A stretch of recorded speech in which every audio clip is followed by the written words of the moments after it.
welcome to Hagerstown Forward, a podcast where we highlight the people and issues that bring Hagerstown forward. We are Magnus and Marie Dahlgren, your hosts. In this episode, we talk to Monika Wertman.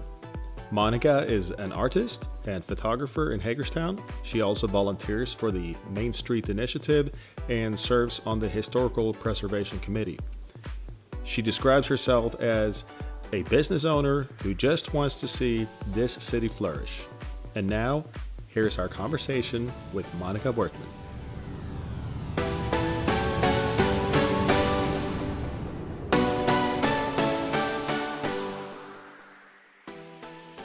Hello, Monika. How are you? Good. How are you? We're doing pretty fine too. And we reached out for you because we started a new podcast. So now we have two podcasts. One is Answer Real Paradigm Shifters, and we created this podcast together people who are have new ideas and technologies to contribute to the well-being of society. And and after that we decided that why we shouldn't do pretty much the same for our area, for our community. So that's how we started the second podcast, which is called Hagerstown Forward. Okay. Yes, and the reason we started this because we would like, first of all, to spotlight entrepreneurs here in Hagerstown and area. We would like to know a little bit more about them, about their decisions, their values, about their visions too. And also we are planning to ask you and other entrepreneurs about how we can actually move Hagerstown forward and what are these problems we are facing and how we can overcome these problems. That was the idea, right? Yes, You want to add something? opportunities and advantages of being in Hagerstown. How would you like to be introduced to our listeners? Well, so my name is Monika Wertman, and I am an artist and a photographer. I've been doing that since 2009, and I'm working on my master's in photography right now. And I'm also a volunteer in Hagerstown with Main Srteet, and a business owner who just wants to see this city flourish. Okay. Thank you very much. And could you please explain to us and our listeners what drives you? You said that you're a volunteer and you would want to see this city thriving and moving forward. So what is your why behind that? First of all, we've lived here for 13 years. We settled here after moving around. We're a retired Army. So this feels like home now. It kind of started feeling like home about 2-3 years after we moved here. And a lot of it is because this is a welcoming community to outsiders. Nobody really puts that outsider label on you here. This town does offer opportunities and lets even people who aren't born here open businesses, and they're supportive. So that's part of it. And then after I opened my studio on the edge of downtown, I go down there to eat, I go to meetings, that kind of thing. And I just want to see it flourish again. When we first moved here, there were more stores down there than there are now.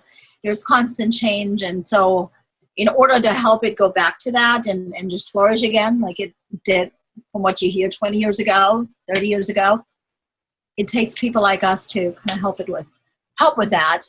Yeah. Business owners who are already working downtown, we go to eat downtown, we support it as a family, but also need to support it as a business owner. And part of that is volunteering. And that's why I got involved with Main Srteet. And yes, and? Well, I'm also on the Historic Preservation Commission. So that's another insight into what's going on downtown. So I understand as a Main Srteet volunteer what we want to do, what people expect us to do. But being on the Historic Preservation Commission, I also understand the challenges that we face with building owners, the large business building stock we have, people that are absentee owners that don't really care what the buildings look like. So as Main Srteet, we face those challenges. And I feel like since I'm on both, I can kind of bring that together and hopefully we can make a positive change knowing more details as if I was just on that one organization. If you would mention one single biggest challenge businesses are facing currently nowadays in Hagerstown, what would this challenge be? How do you think? Cheapness. It's part of that. Especially in my field, I have to constantly educate my clients on why they want to buy prints versus digitals. Why, it costs a little bit more if they hire me versus mom with a camera. Mm-hmm. So that is the struggle that if as a professional photographer who has training, who has the education, who constantly works on improving herself, that's a struggle I'm facing daily. And I mean, I've figured out ways around that. But, every once in a while, somebody comes up and goes, oh, that's a nice camera you have, you must take great pictures. Well, that's a slap in the face. The camera doesn't have anything to do with it. It's how you use it. It's like telling a dancer, you have great point shoes. You must be a good dancer. Well, no. She just spent $90 on good point shoes, She could do just as well in crappy point shoes that are worn out because she knows what she's doing. So just that education part of getting across to people, there's the training and the knowledge that you have that goes into your pricing, and therefore, and my studio is not for everybody. And that was a challenge that I faced and that I had to realize for myself that not everybody's my clients, and that's okay. If people really just want cheap, then they're not my client. They're going to come to me and I don't want them. So, but that is a challenge around here. But we are in a location where people come down south from up north in Pennsylvania. We have West Virginia where people understand. And we have outlying communities around Hagerstown where they're willing, where there's education and people understand. And so there are different places I can draw clients in from and face that challenge and overcome it. So, Interesting. And could you please tell us and our listeners, who are your clients? Who is your ideal client? My ideal client is somebody who gives me the freedom to be creative and to not challenge that creativity in a way that's negative. So my ideal client is really the person who says, I love your work and I want you to just do what you do and create these memories for us. That's the ideal client. And it's not an economic thing at all. I've had clients who we stretched payments out over 5 or 6 months, but they wanted it and they were willing to find the money for it, and I just worked with them. Of course, the client who just come in and drop $2,000 without thinking about it is fantastic, but it really isn't an economic thing. It really is just it's a matter of meeting that client's need and figuring out what that need is and fulfilling it. Mm-hmm. So, yeah. And for me, it sounds also like a trust. So to trust your creativity, your process. Yeah. That's interesting, yes. And why did you choose photography? What was your path which led you to photography? A long one. I've always been an artist. Like in high school, I majored in art. I've always tinkered in art in one way or another. I drew, I painted, I produced crafts, I sewed, I made costumes for ballet. I mean, I just, it's always been art. So when I decided I needed to go back to school when the kids had grown enough where I could go back, I knew it was going to be fine art. What surprised me was that it was photography, even though I'd always enjoyed taking pictures. Yeah. But it was it was just being in that dark room and have the teacher show us after she had exposed the paper and she stuck it into the developer and that image came to life. It was just magic. And I was like, I want to do that. That's what I'm going to focus on. So that's kind of how I went down that path. Of course, then going to Frostburg, I still, took painting and drawing, and we had to do all the disciplines and sculpture and, but I focused on photography. So for you, it's about, if I understood you correctly, it's about creating something new, invisible, mm-hmm. which comes into real life, becomes visible. Yeah. And it's also about ultimately creating memories for my clients. So we create artwork for their walls, but it's out of memories that I help them create. And that's what makes it special because, the clients that come back year after year is because they want to continue with that same tradition and, help me preserve their life once a year. So, yeah. And you thank you very much. And you also mentioned that you educate your clients. In which way? How are you doing this? Could you share with us? Well, when I get that phone call, it's usually how much are your services. So then I sit there and I talk to them for a while and ask questions. And I explain to them that every session comes with a consultation where we sit down and we discuss what exactly they're looking for. Most of the time, they're not even quite sure what they're looking for. They just know they need family pictures, and that's as far as they've thought it through. So that initial conversation is a good 5 minutes, 5 to 10 minutes on the phone. And we hardly ever discuss price. Maybe at the end I say how much the session fee is, and then print price packages are separate. And then they come in for the consultation. We sit down for half an hour to an hour, and I get to know them.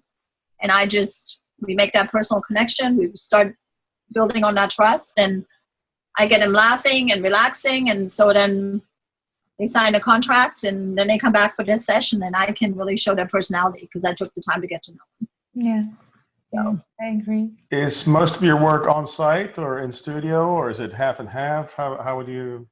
I don't know if it's necessarily half and half. It kind of depends on the time of year. Probably more outside of the studio than inside the studio, but again, depending on what sessions. So newborn sessions are always inside. Funny enough, most of the newborns that come to me are born in the winter. I don't know how that works out, but you can't take a 2-week-old out into the cold. Yeah, most of the newborns I've ever shot were born between December and April. It's really odd. So maternity sessions are usually inside as well. Weddings, of course, they are at whatever location, they're going to hold it at. Then family session, depending on the season, we either go outside or stay inside.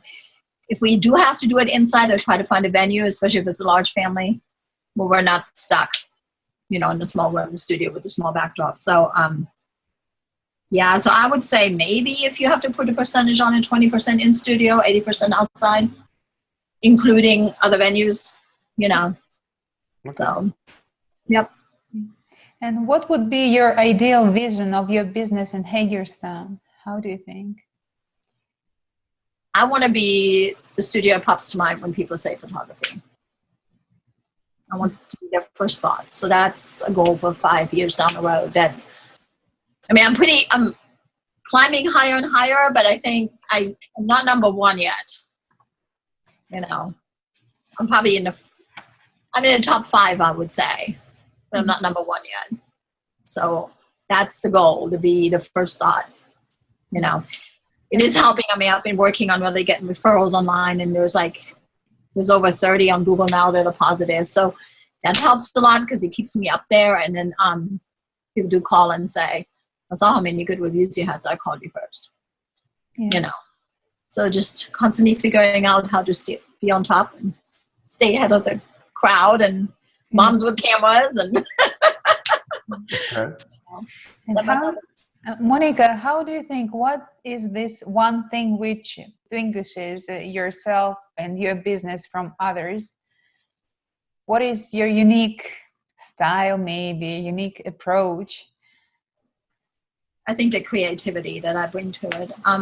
Monika is what makes Monika photography unique. Okay. You get money. Well, I know I've established a distinctive style over the last few years. So it's recognizable. And that's been confirmed by my master professors working on the master. So it's not just me thinking that. People have told me I can really recognize, we know that it's yours. So that's important to establish that brand. But also just stupid little things like I always wear heels. So people think, oh yeah, the photographer in heels, that's Monika. It's just something dumb. But heck, if that's what keeps me in their mind, go for it. And then the other day I had an older gentleman who needed headshots because he's involved in new business. And he was real hesitant about it. He goes, I hate having my picture taken. And so I really took my time to get to know him, find out what that business was and what they would need and that kind of thing. And when it was all done, at the end of the session, he said, Yeah, I went in thinking it would be boring and stiff, and I was really dreading it. But he said, you made it so much fun. And it was because I took that time to get to know him. You know, I was able to bring his personality out, and we laughed, and I mean, that's what makes me unique. You know, I'm just going to come in, I'll make you sit down, these are the poses you're going to take, and you're done in 10 minutes. And tell people ahead of time, the session's going to be an hour if it's a family session, or headshots, you know, count on 20 to 30 minutes, and that's not including the consultation. So I personalize it and, you know, look for that person in the picture, the soul, so to say. Great. You know? So, yeah, I think that's what sets me apart. But you got to come in the door to figure that out, but, you know. So we're still trying in marketing. I'm trying to bring the fun factor in, because I got the elegant and you know, that it's going to cost more. I mean, that's visible.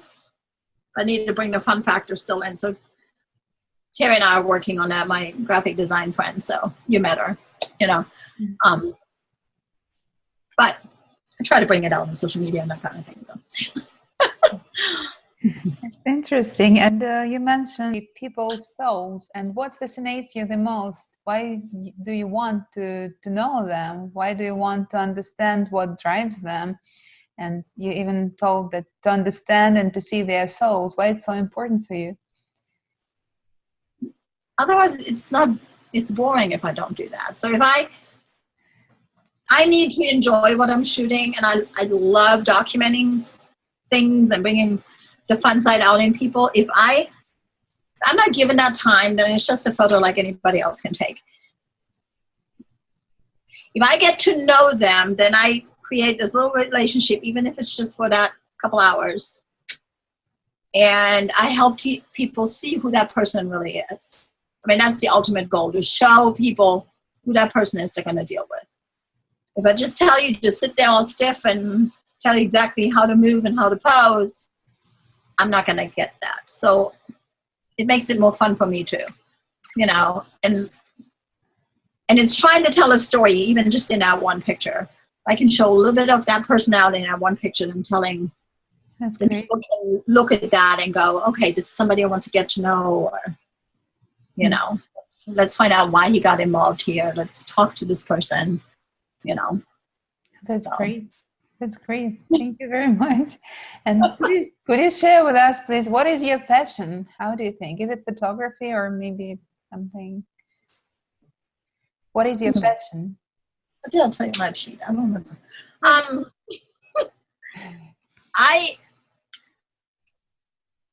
mean, life in general. And art's always been my passion, and that's performing arts, visual arts, you know, all of that. So when I look back over what led me to this point, everything I've done over the last, since I grew up, 30 some years, it's all led to this. I can use everything, every experience I've had, and apply it to photography.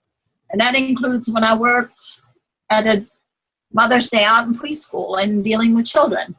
When I deal with children now, that voice comes out, and I know how to deal with them. Even if the parents are freaking out, I can calm that kid down.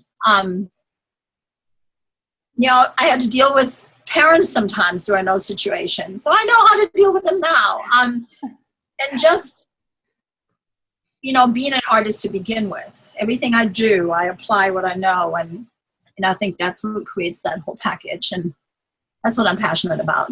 Just making sure people understand that art's important. It's a part of your life, and we got to preserve it and nurture it and keep it alive.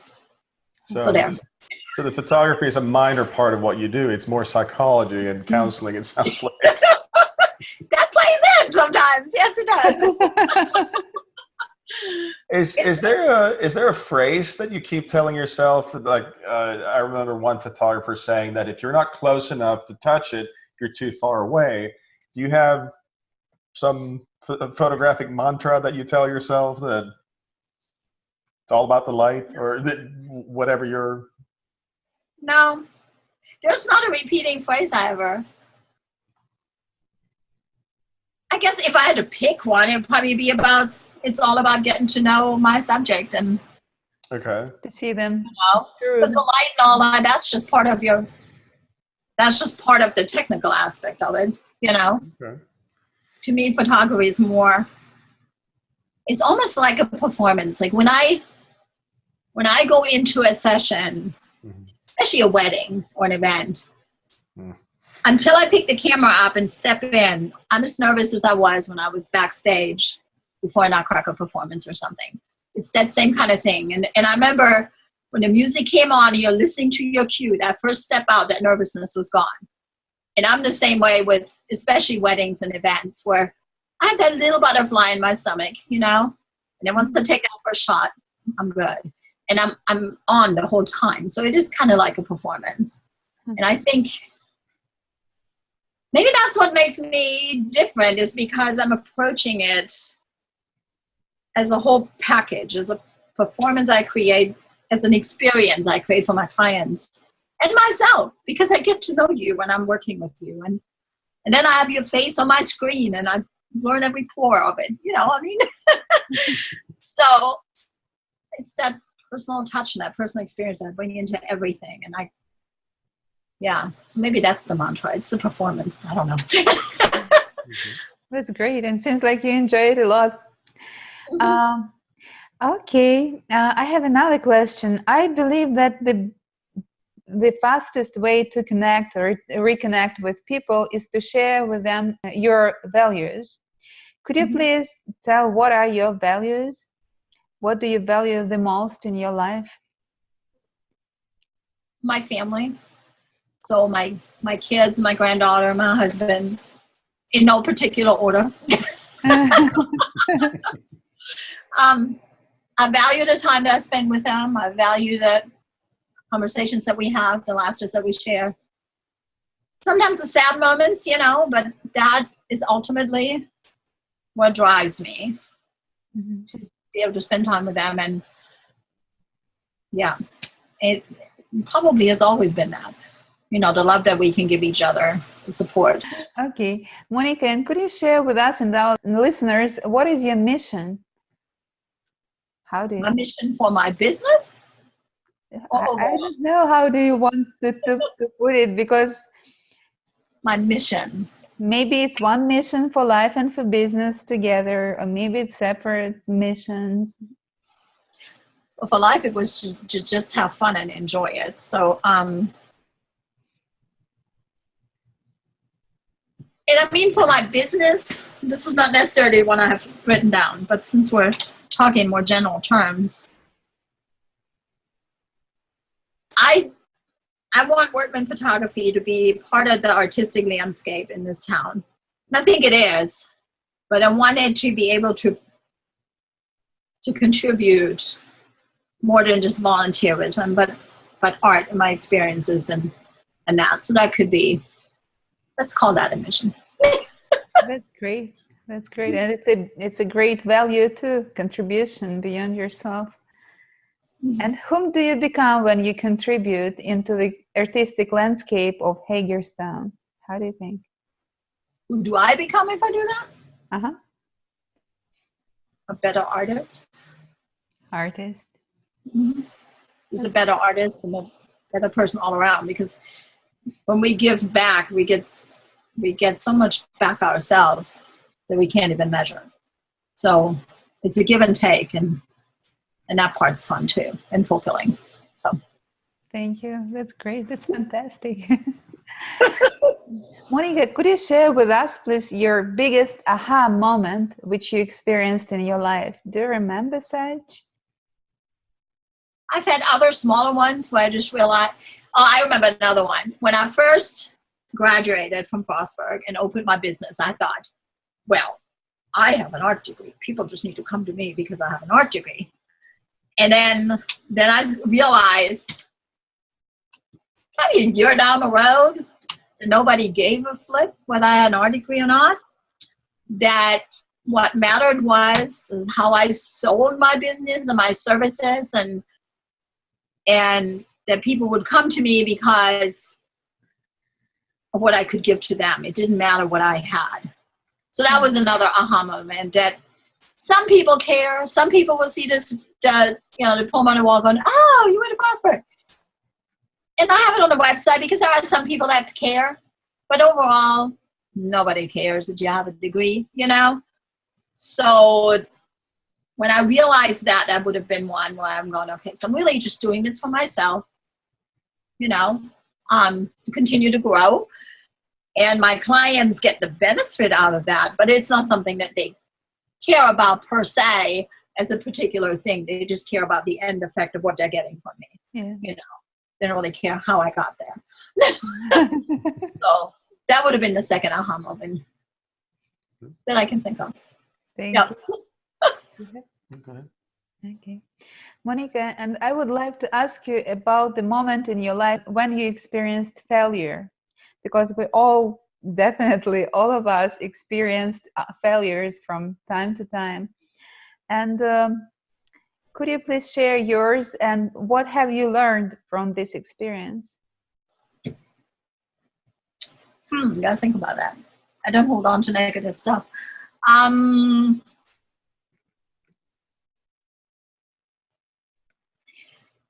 Probably would be more of a personal thing. Like I thought I had my oldest prepared for life correctly, and she married the wrong guy.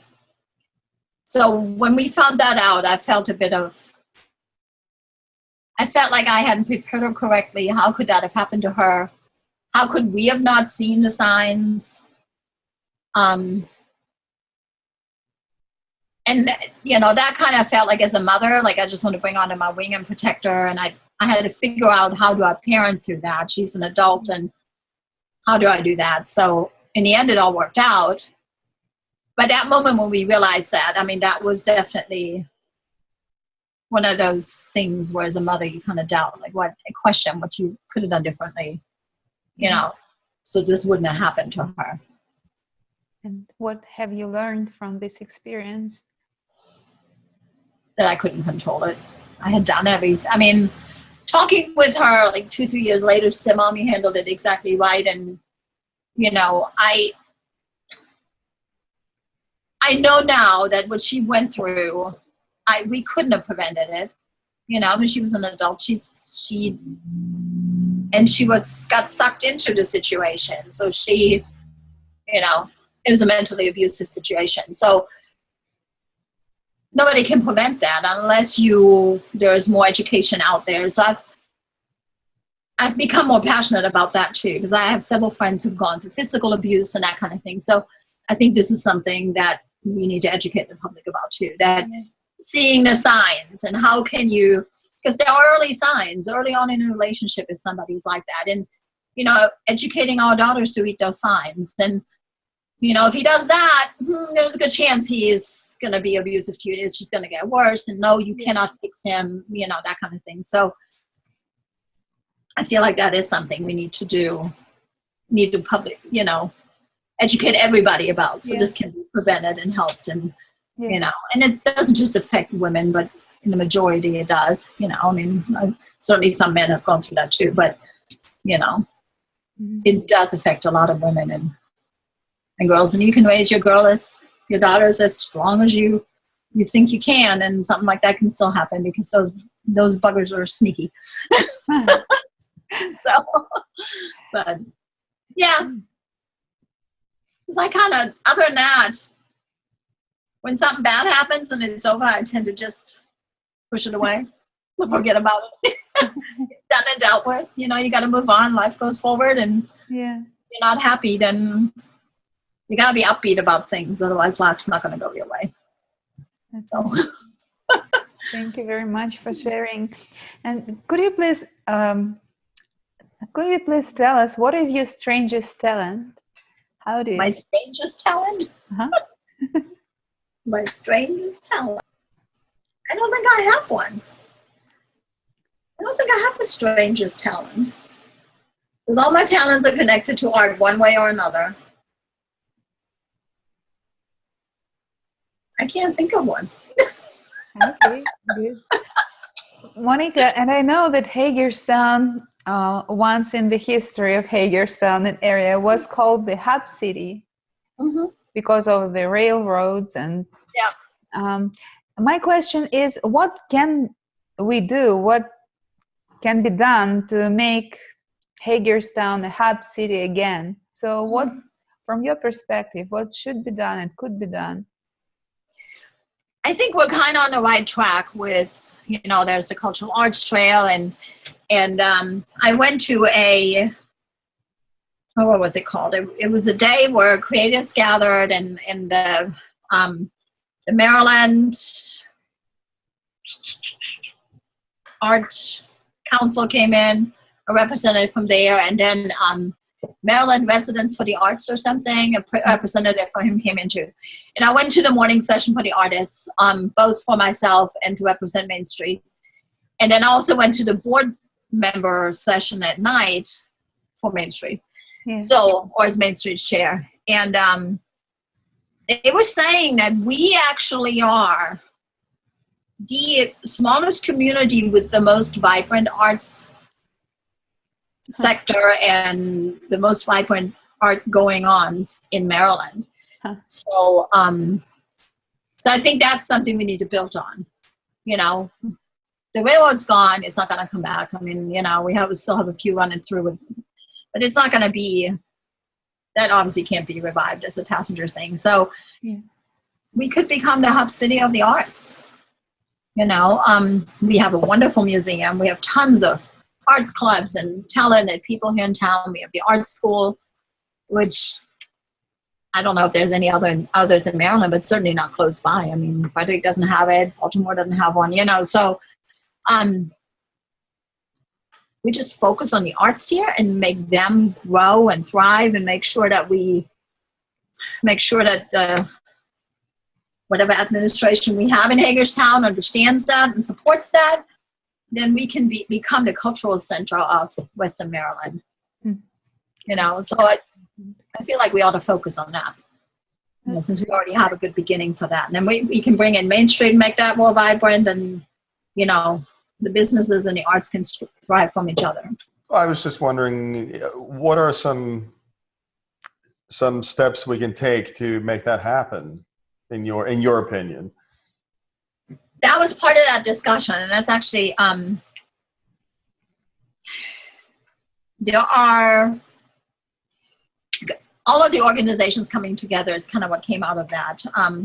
What I see, and this is frustrating to me, I mean, this was even before I became part of Main Street. You had a Downtown Alliance, and then you had some other thing that was called Downtown Movement. And then you had a restaurant group, and then you had an art group, and then you had the symphony, and they all are meeting in separate little places. Nobody's talking to them. That's gotten a lot better. What came out of that arts day, whatever it was called, was that because somebody said, we should make this an official group organization. I said, before you do that, talk to all the other groups that are already there and bring everybody in, so you don't repeat what's already being done. Because we've done that in the past. This group does that, this group does that. A good example was this Saturday, Main Street had planned a crab fest. The library knows about Main Street. They decided to have a longest table event, which also involves food and conversation. They didn't think about going to Main Street and saying, hey, can we work together? I know you guys are doing like quarterly events now, let's make sure we're not duplicating ourselves. They just told us we're doing that date. And now we were sitting there going, oh crap, can't have two food things. So we scrambled and came up with the chalk art event that we're doing this weekend. So, but that was just one of those examples. Even though the organizations know about each other, the dialogue needs to improve tremendously. So some of them have come together. We have less groups than we had 2 years ago. All the same players are still involved, but there are less groups now that come together. But that needs to improve. I think there just needs to be one, one overall organization that pulls on all the different components. The Arts Council, the downtown, the Main Street stuff, have the city involved, the symphony, the theater, everybody together around one table. Representatives from each individual group, but everybody needs to come together at least once a quarter, maybe more, and make those decisions together, discuss it together, come up with ideas together. That's how it's going to happen. You can't have all these fractured little entities that all do their own thing and repeat themselves, So, yeah, just one big wheel with lots of spokes and we can beat it up again. So, is that one of our biggest challenges, is that we're not pulling this together the way that's conducive to move Hagerstown forward? I think so. From what I've seen right now, yeah. We're working towards it, but I really do think that's a big challenge, And it's also, if you're thinking about businesses and buildings downtown, 2 days ago on Washington Street, the building that's next to the bead company, the interior collapsed. So now the building has to come down. That's one of those frustrating things that the Historic Commission deals with. There is a clause in place that says demolition by neglect. Owners know that, I don't want to do anything with that building. I'm just going to let it sit there, let weather take care of it, and then we're going to take it down. That was in 1820. That building was from 1822. It was now that's also a building that had been deteriorating for a while, and there was a larger plan in effect of between Beastful and the theater expansion and a parklet in the back. They were going to ask to take it down anyway because it was in that bad condition. But the point is, it should never gotten that far. So when you're looking at, and it's not the only building. So those are just, nobody's talking to each other though. So the city doesn't get permission to go inside of a building, check and see if it's going to fall down. Then there's pressure from mayor and council though to say, we got to fill these buildings. Well, we can't fill the buildings because some of these buildings have major issues that the owners aren't doing anything about. We don't have purview to go in and say, hey guys, you got to fix this. So there are several storefronts that are empty because they have issues. If you're walking through and you're going, I'm not going to rent that before the owner fixes it, but the owner's not forced to fix it. There are incentives in place and, grants you can get to do it. So there's this education part that needs to be done. Some people are willing to do it, some are not. If they live in Baltimore or Michigan or something and they own a building, then they don't care. So there's all these different components that need to come together to make downtown thrive again as a business community, as an arts center, all of that. Yeah. And we have pockets that are great, but the actual city center has some buildings that have issues. And everybody needs to sit down together. The owners of the buildings, the city staff, Main Street, the arts district, all of us need to come together and say, what can we do to educate these owners? So there was a discussion going on via email about that yesterday because that really frustrated me when that building came down. Because it's just one of many. There's several like that. We've lost 3 major buildings over the last 2 years because of that. We shouldn't have lost them. Yes. It's one thing when you lived in Europe and there was the Second World War and buildings were bombed, okay, you lose them then. But we haven't had any of that here. So if there's a building from 1822 and somebody owns it and they're not taking care of it, they should be taking care of it. So it never comes down. If you just maintain it, you won't have any problems. So it's just that there's so many different organizations and we all look at one piece of the puzzle.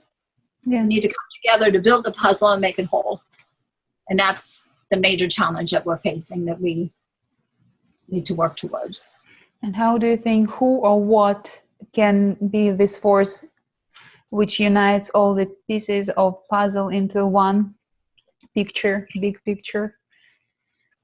That arts thing that came together, that might just be one of the ones that will get it moving because there were enough of us that went to that are involved in some of the organizations in town. So if everybody steps up and helps, then that can be the step in the right direction. And I think it's also important if somebody like I'm in that unique position where I'm on the Historic Commission I'm also in Main Street, so I'm seeing both sides. Yeah. And, there's got to be more like me that are sitting on boards, and maybe they're on some commission too. If we can bring the knowledge from both together, and we start talking about it, and we're sticking it all on one table, so everybody understands what the overlaying issue is, then we can fix it. But if everybody just sits in their own little corner and they go, well, I know this will puck it, I'm not going to share it, then we're not going to fix it. Yeah. Right. I agree with you. Yeah. Now, I have this idea that there's something about Hagerstown that's world class. Out of these things that we're talking about in Hagerstown, do you feel there's something we have that's world class, and what might that be? Again, the arts, the music. I mean, we definitely have a good symphony. We have this great facility of the theater, which will only get better. Yeah, I know we can quite play on the world stage, but we can play at least on the national stage. So, I mean, we have talent here in town that can definitely push us forward. Yeah. Yeah. So it's just harnessing that and bringing it all together, and that will take some work. It's like we will have to volunteer. We're going to have to volunteer our world class. Yes, you do. Okay. I'm just asking because we're talking as three immigrants here that we've seen other things, and we come here and we say, you have great stuff here. You promote it. It's great stuff. And people say, yeah, it's not that big. It's just Hagerstown. When you said challenges earlier, I forgot about that. One of the big challenges we face is that negativity of people that have lived there all their lives, that have never gone anyplace else. Oh, Hagerstown was good in the 70s, but it's in the crapper now. I mean, you get people that get negative like that on social media. And from the Main Street aspect, when it happens on our page, we just delete it. Because if you interact with them, you don't get anywhere. Because it's that mindset of, no, it's bad. I'm not going to listen to anything. I'm just going to be down on it. The people that have an open mind, they discuss it differently, and those you can convince and bring them to the other side and say, hey, we get involved. Because I've tried with negative people like that. Well, if you don't like it, we have this opportunity, you can get involved and help grow it. Crickets, they don't want to get involved. So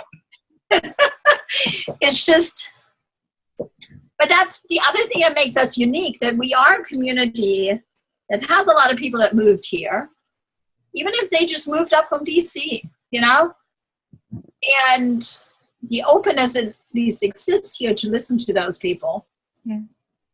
And I know that for a fact because we lived in a town in Texas where that openness did not exist. If you weren't born there, you didn't have a voice, period.